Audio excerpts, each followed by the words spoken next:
côté, je suis un petit peu du côté plus entreprise. Donc, à chaque fois qu'on me pose la question au niveau du futur, une grande impression que le futur est déjà là, que c'est arrivé, qu'on est en 2030, mais qu'il y a une résistance assez hallucinante de la part d'un peu tout le monde pour tomber les deux pieds dedans. On parle beaucoup de réalité augmentée, de réalité virtuelle, c'est là, on en voit partout. Par contre, je vais prendre l'exemple au Canada ici, combien d'entreprises ont développé des projets de formation vraiment avec la réalité augmentée ou la réalité virtuelle? C'est plutôt marginal. Le premier impact qu'on peut voir de notre côté, évidemment, ça a été la fameuse norme HTML5. D'ailleurs, tantôt, quelqu'un m'a pris pour un autre panéliste et m'a donné une pin HTML5 qui est assez en vogue ces temps-ci. Donc, imaginez que les entreprises actuellement ont dû reconvertir et convertissent leurs cours pour être adaptés, je vous dirais, à tout ce qui est mobile. Donc, la mort du Flash est vraiment là. Donc, en 2030, j'espère qu'on n'entendra plus parler, il n'y a personne qui va travailler pour Adobe ici, mais de Flash. Alors ça, c'est vraiment mon souhait.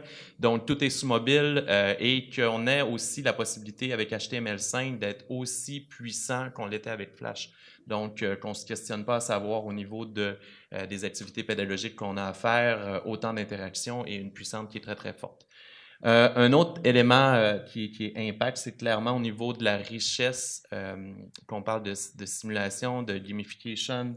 J'en ai parlé tantôt un petit peu de réalité augmentée ou de réalité virtuelle, que le web et que les fameux tuyaux, la bande passante, soient ouvertes à 100%. Donc, encore une fois, même aujourd'hui, ce qu'on se rend compte dans les entreprises, c'est que ce fameux tuyau-là sert à autre chose qu'à l'éducation et à la formation. Donc, imaginez-vous que c'est encore difficile de passer une simple formation en ligne. Donc, quand j'arrive avec nos projets de réalité virtuelle et de réalité augmentée, il y a un frein qui est extrêmement bloquant. Donc, mon souhait, c'est qu'en 2030, la bande passante soit ouverte.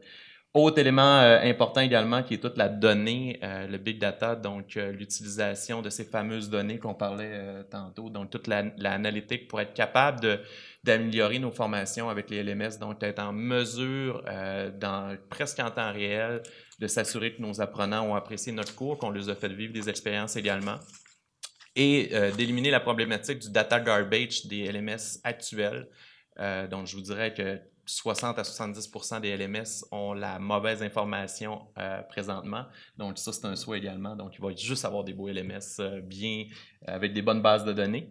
Et un des points aussi que je vois bien, c'est toute la démocratisation de la formation en ligne et l'automatisation. Donc, on le voit plus en plus au niveau du web, surtout sur le cloud, que les logiciels auteurs, que ce soit des gabarits, un peu tout le monde peut devenir instructional designer. Donc, c'est quelque chose qu'on voit. Donc, l'automatisation de ces outils-là. Je ne prêche pas pour ma paroisse en ce moment, mais clairement, il y a une tendance vers l'automatisation des différents outils. Et je souhaite qu'il y ait des robots aussi.